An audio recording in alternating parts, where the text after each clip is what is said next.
Hi, this is Reggie from Result Plus Physical Therapy, and today I'm going to show you another stretch for the neck.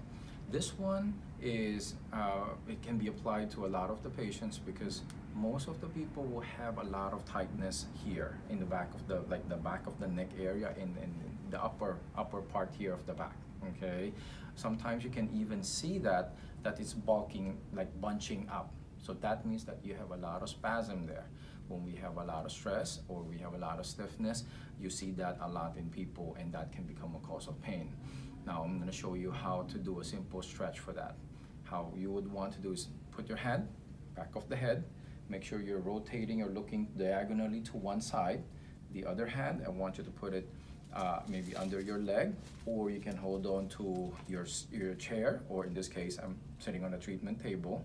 So with this hand put the back of the head, I want you to start bending down diagonally, and then you want to just gently pull downwards.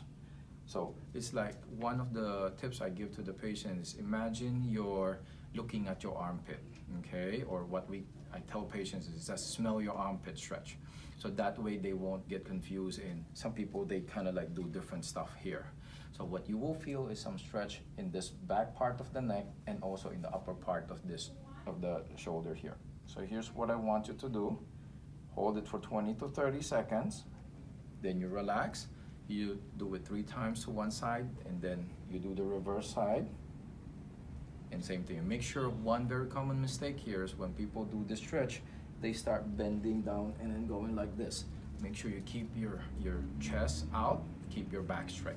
And then make sure when you do this, you'll feel the stretch here.